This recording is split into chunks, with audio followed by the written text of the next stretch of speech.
दिल्ली पहुंचे मुख्यमंत्री पुष्कर सिंह धामी, कार्यकर्ताओं ने किया स्वागत। केंद्रीय मंत्री और पार्टी के नेताओं से भी कर सकते हैं मुलाकात।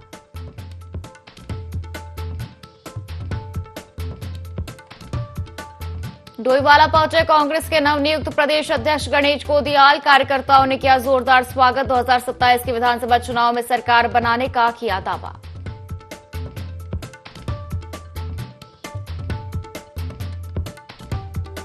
हर की पैड़ी ब्रह्मकुंड पर सफाई के नाम पर कर्मचारियों ने गंगा में उड़ेली गंदगी। हजारों श्रद्धालुओं के सामने पवित्र धारा का अपमान। श्रद्धालुओं ने मुख्यमंत्री पुष्कर सिंह धामी को टैग कर दी कार्रवाई की मांग।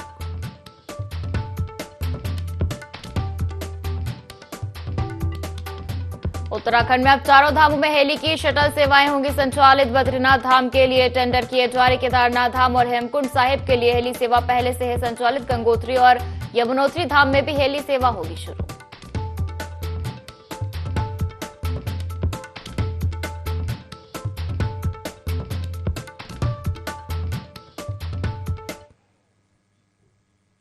नमस्कार, बहुत स्वागत है आपका। देवभूमि लाइव देख रहे हैं आप और मैं हूं आपके साथ पायल। बुलेटिन की शुरुआत करेंगे खबरों के साथ, जहां कांग्रेस आलाकमान द्वारा गणेश गोदियाल को प्रदेश अध्यक्ष नियुक्त किए जाने के बाद नवनियुक्त प्रदेश अध्यक्ष Ganesh Godiyal jolly grant airport पहुंचे, जहां जॉली ग्रांट एयरपोर्ट पर उतरने से लेकर डोईवाला नगर चौक तक कार्यकर्ताओं ने हाथों में झंडे लेकर ढोल नगाड़ों व फूल मालाओं के साथ जोरदार स्वागत किया।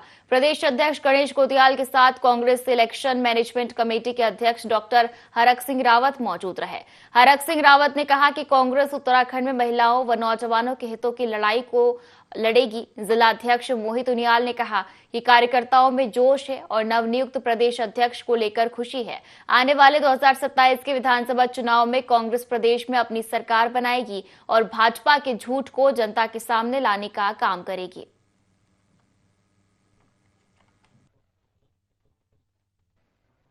आज गणेश गोदियाल जी के प्रदेश अध्यक्ष बनने पर और पूरे उत्तराखंड में कांग्रेस के कार्यकर्ताओं में, युवाओं में, महिलाओं में बहुत उत्साह है।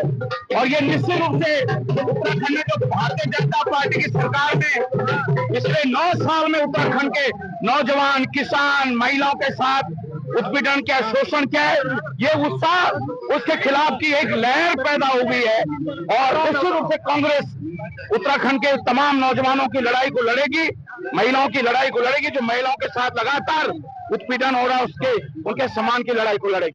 आज उत्तराखंड कांग्रेस के नवनियुक्त प्रदेश अध्यक्ष आदरणीय करण नाहरा जी देहरादून एयरपोर्ट पहुंचे हैं और अभी हम वहीं से आ रहे हैं। तो हज़ारों की संख्या में कांग्रेस कार्यकर्ता पूरे गढ़वाल से, कुमाऊं से, हरिद्वार से, हर जगह से, उधम सिंह नगर से, पूरे प्रदेश से कांग्रेस कार्यकर्ता पदाधिकारी वहां पहुंचे हैं और कार्यकर्ताओं में, पदाधिकारियों में बहुत उत्साह है। और गोदियाल जी के बनने के बाद और पूरी नई टीम जो अभी बनी है, आदरणीय प्रीतम सिंह जी जो कैंपेन कमेटी के चेयरमैन बने हैं, आदरणीय हरक सिंह रावत जी जो इलेक्शन कमेटी के चेयरमैन बने हैं, आदरणीय करण नाहरा जी जो प्रदेश अध्यक्ष रहे, जिनके कार्यकाल में हम सब ने करीब 3 साल काम किया और कांग्रेस वर्किंग कमेटी में उनको सदस्य बनाया गया है। तो इससे पूरे प्रदेश में कांग्रेस कार्यकर्ताओं में जोश है और पूरे रास्ते भर में कांग्रेस कार्यकर्ता खड़े हैं। और सुबह से ही एयरपोर्ट साथी पहुंचे हुए थे, पूरे प्रदेश से लोग पहुंचे हुए थे। अभी रास्ते भर से स्वागत होते हुए यहाँ से उनका काफिला डोईवाला चौक से गुजरेगा और फिर हम देहरादून कांग्रेस भवन में, राजीव भवन में उनका जो स्वागत समारोह है वहाँ संपन्न होना। और उत्तराखंड के चारों धामों में हेली की शटल सेवाएं संचालित होने जा रही है। बद्रीनाथ धाम के लिए टेंडर जारी कर दिए गए हैं। उत्तराखंड की 4 धाम की यात्रा इस साल समापन की ओर है। हर साल यात्रा के दौरान केदारनाथ धाम और हेमकुंड साहिब के लिए ही हेली की शटल सेवाएं संचालित की जाती रही है। लेकिन साल 2024 में यूकाडा ने पहली बार ट्रायल बेसिस पर गोचर हेलीपैड से बद्रीनाथ धाम के लिए हेली सेवाओं का संचालन शुरू किया था। इसके लिए जो कल ने निर्णय लिया था कि हेमकुंड साहिब में हेली सेवाओं का संचालित करने वाले ऑपरेटर के जरिए ही दोपहर के समय बद्रीनाथ धाम के लिए हेली सेवाओं का संचालन करेगी। ऐसे में संभावना जताई जा रही है कि अगले साल 4 धाम यात्रा के दौरान गंगोत्री और यमुनोत्री धाम के लिए भी हेलीकॉप्टर की शटल सेवाएं शुरू हो जाएंगी। अगले साल गंगोत्री और यमुनोत्री धाम में भी शटल सेवा शुरू करने का प्रयास किया जाएगा।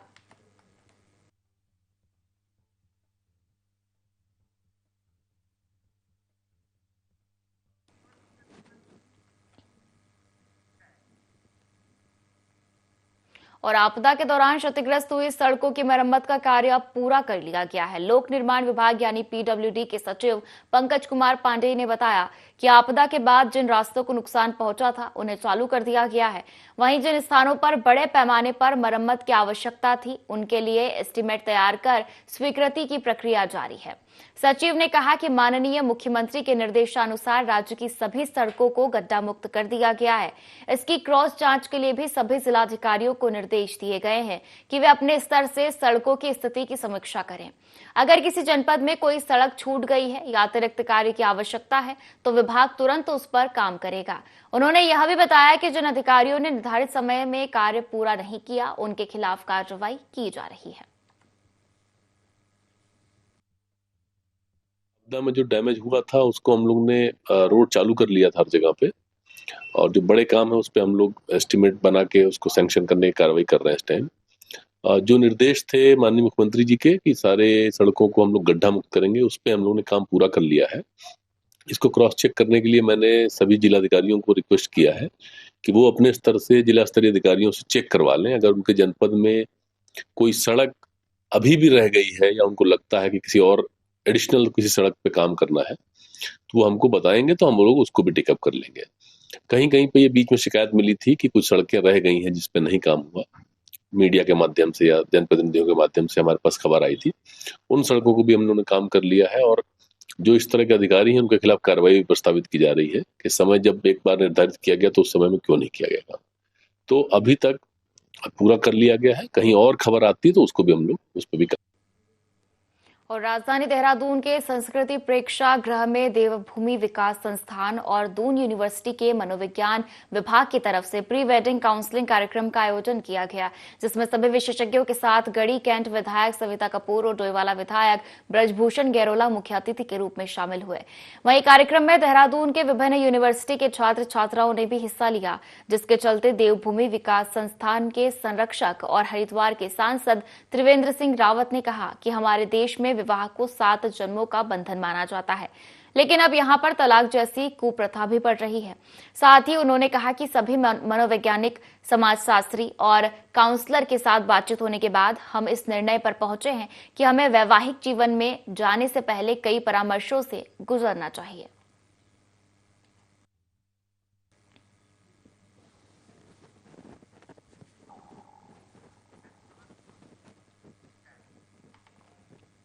चलिए अगली खबर का रुख करेंगे, जहां रामनगर में दर्दनाक सड़क हादसा हो गया। बैलपड़ाव चौकी क्षेत्र के हल्द्वानी रामनगर मार्ग पर तेज रफ्तार ट्रैक्टर ट्रॉली ने बाइक को जोरदार टक्कर मार दी।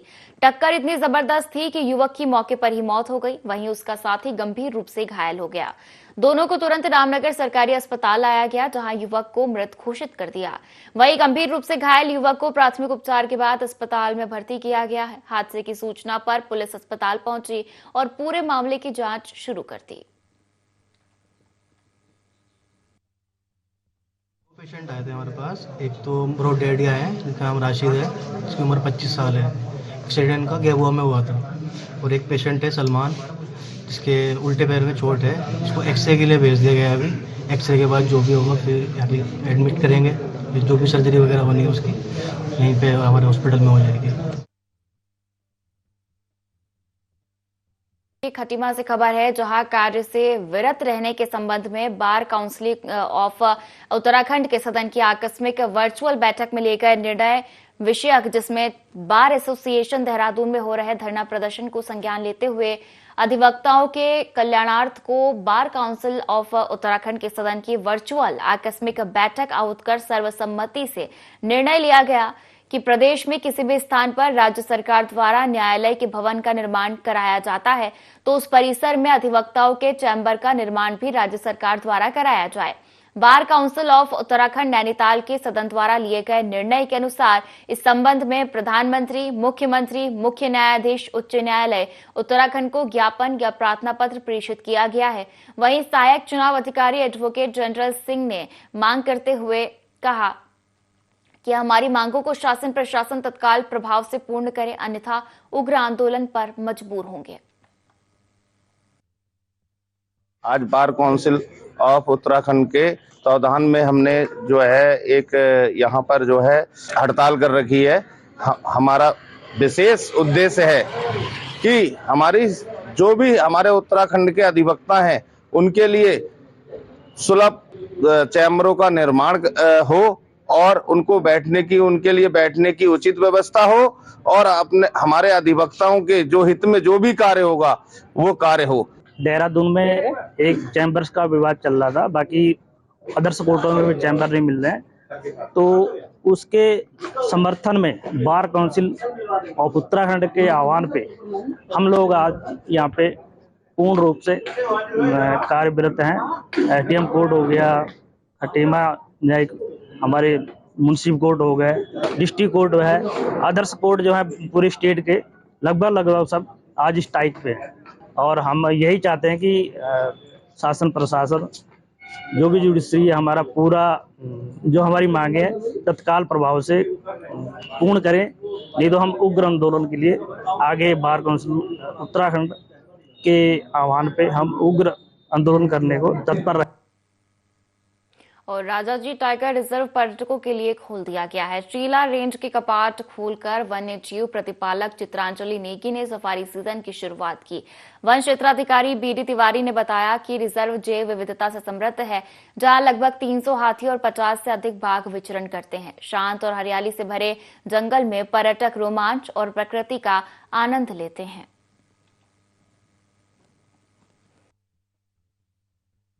मुझे यहाँ पे आके बहुत अच्छा लगा। यहाँ पे आज गेट ओपनिंग हुई है तो मेरे पापा जी लेके आए हैं। यहाँ पे मैंने तरह तरह के जानवर देखे, जैसे एलिफेंट, टाइगर, जिराफ और भी बहुत तरह तरह के जानवर देखे यहाँ पे। राजाजी पार्क जैसे कि संरक्षित वन क्षेत्र है और यहाँ राजाजी पार्क जो है जैव विविधता का भंडार है। जैव विविधता पारिस्थितिक तंत्र जितनी भी वाइल्ड लाइफ है यहाँ पे बहुत डेंसिटी हर चीज़ की है। यहाँ पे जो है कार्बेट के बाद दूसरे नंबर पे राजाजी का नंबर है।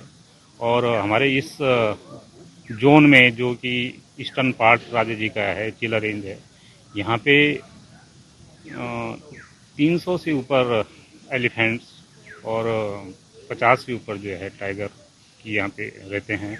और चीतल, सांभर, घुरल और पाड़ा जो कि रेयर चीज़ें हैं यहाँ पे सभी चीज़ें उपलब्ध रहती है। लकड़बग्गा भी यहाँ पे है।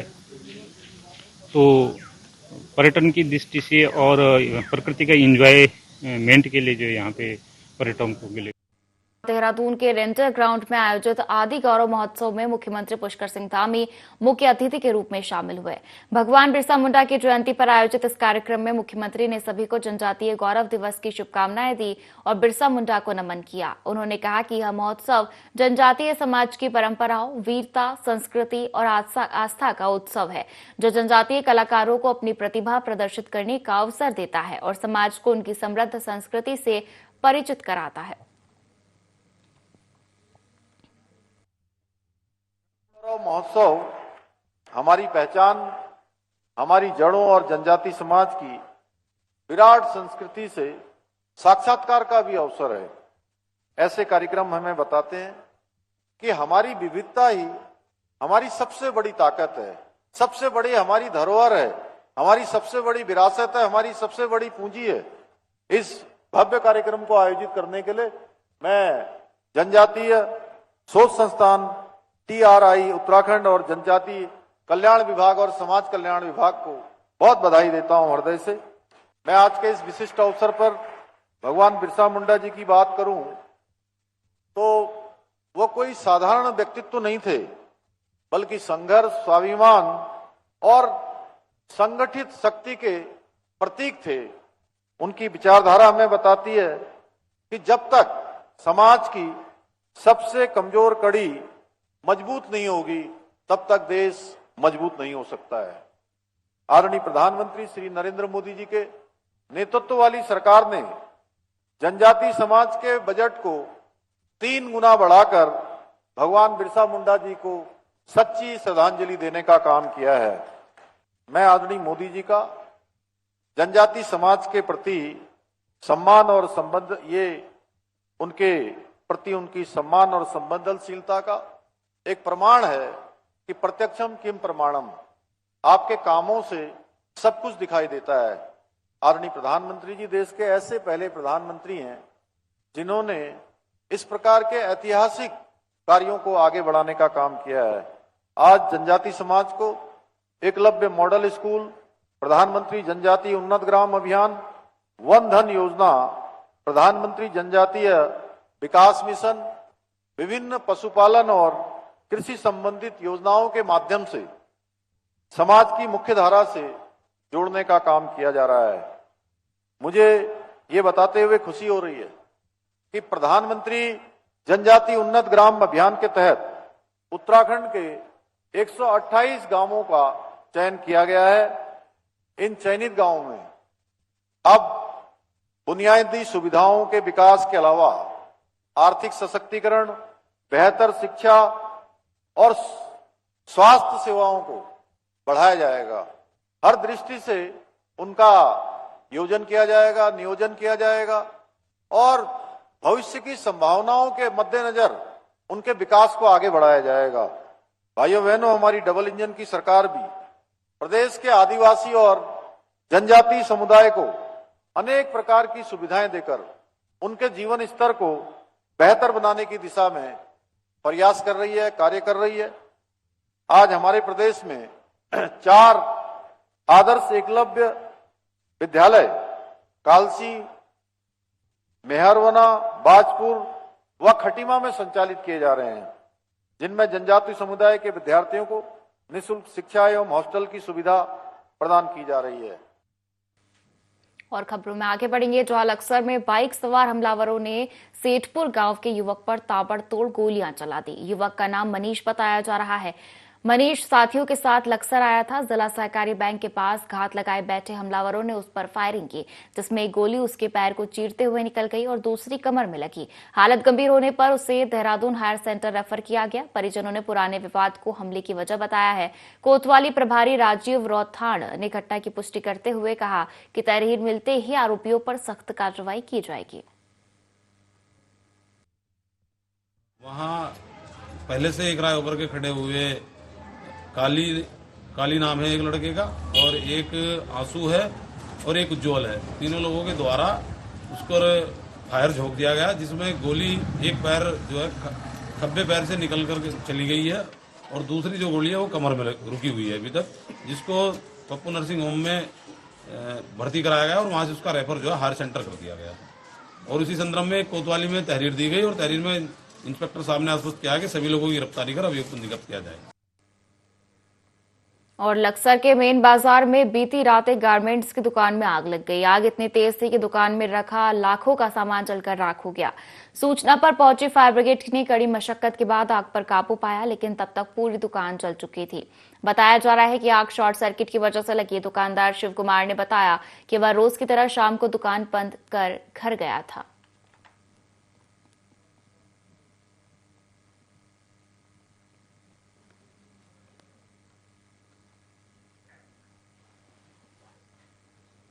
और इधर चंपावत जिले के राजकीय प्राथमिक विद्यालय खिरदवारी में भगवान बिरसा मुंडा जयंती और जनजातीय गौरव दिवस पर बुक्सा व राजी जनजाति के लिए बहुउद्देशीय शिविर आयोजित किया गया।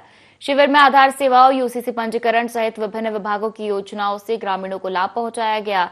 विद्यालय के बच्चों ने बिरसा मुंडा जयंती पर रैली निकाली, जिसमें जिलाधिकारी और अनेक ग्रामीण शामिल हुए।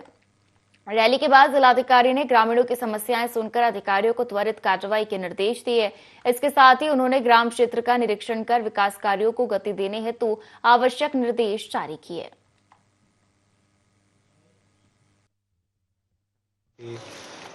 जो वर्षगांठ का कार्यक्रम था, उनके जन्म दिवस का कार्यक्रम था, भारत सरकार द्वारा इसके लिए जो है निर्देश दिए गए थे।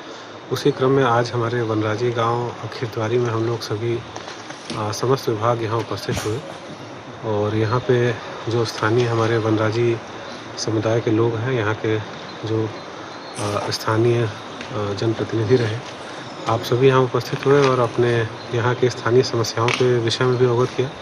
साथ ही बच्चों की रैली जो है यहाँ पर की गई और जैसा माननीय मुख्यमंत्री जी के निर्देश है कि ऐसे जो स्थान है, दूरस्थ स्थान है और जहाँ पे जो है हमारे समाज के जो पिछड़े लोगों का वास है वहाँ पर जाकर के उनकी समस्याओं के निदान के लिए प्रयास किए जाए।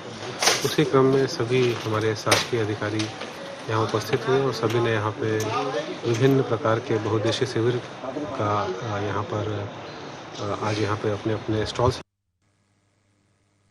चलिए अगली खबर का रुख करेंगे जहां जसपुर में मिनी स्टेडियम को लेकर विवाद लगातार बढ़ता जा रहा है। करणपुर में घोषित मिनी स्टेडियम पर 1 करोड़ 60 लाख रुपए खर्च होने का दावा किया गया, लेकिन ना तो मैदान तैयार हुआ और ना ही कोई निर्माण दिखाई दिया।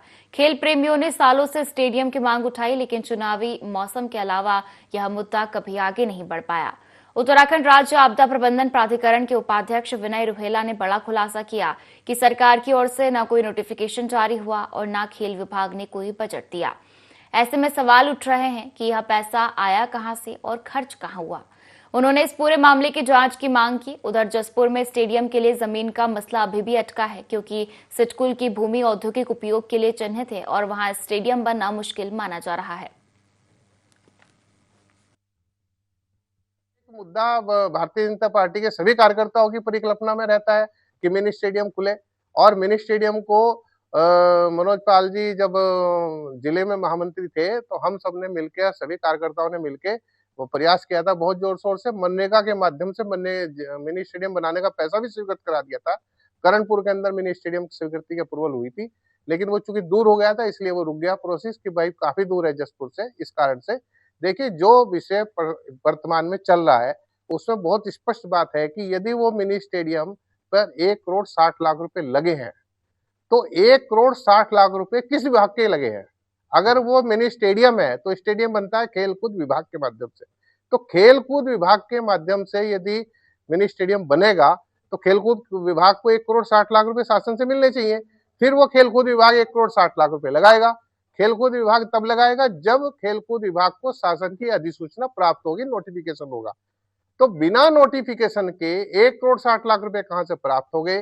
फिर वो 1 करोड़ 60 लाख रुपए किस लायबिलिटी से वहां लग गए और किसने लगा दिए, ये जांच का विषय है।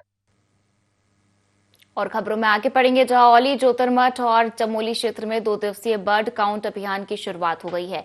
ई बर्ड इंडिया के तत्वाधान में चल रहे इस कार्यक्रम का जिम्मा चमोली जिले में बर्ड वॉचिंग क्लब औली संभाल रहा है। जोतरमठ से औली लेक साइड तक करीब 15 पक्षी प्रेमियों की टीम ने अलग अलग स्थानों पर पक्षी अवलोकन कर अभियान में भागीदारी की। टीम ने अब तक 25 से अधिक प्रजातियों का अवलोकन और उनकी काउंटिंग दर्ज की है। अभियान का अगला चरण कल विश्व सांस्कृतिक धरोहर गांव सलूद डुंगरी क्षेत्र में आयोजित होगा, जहां यहां भी टीमें अलग अलग क्षेत्रों में पक्षी प्रजातियों की पहचान और संख्या दर्ज करेगी। इस गणना के तहत राज्य में मौजूद पक्षी प्रजातियों, उनकी संख्या और वे किस स्थान पर दिखे, इसका विस्तृत डेटा तैयार किया जाएगा। बर्ड काउंट उत्तराखंड के तहत हम लोग यहाँ पे आए हैं और हमारा जो ग्रुप है ओली ग्रुप, ओली बर्ड काउंट ग्रुप, तो हमने यहाँ पे 25 लगभग 25 के यहाँ पे स्पीसीज देख ली है बर्ड की, और काफ़ी कुछ है। और विंटर्स क्लोज आने के कारण काफ़ी बर्ड्स यहाँ पे कम हुए हैं, जो कि स्नोफॉल होने के बाद यहाँ पे और देखने को हमको मिलेंगे अलग टाइप्स और कुछ बढ़िया टाइप्स के। और इस बुलेटिन में फिलहाल इतना ही। आप बने रहिए IND 24 के साथ। नमस्कार।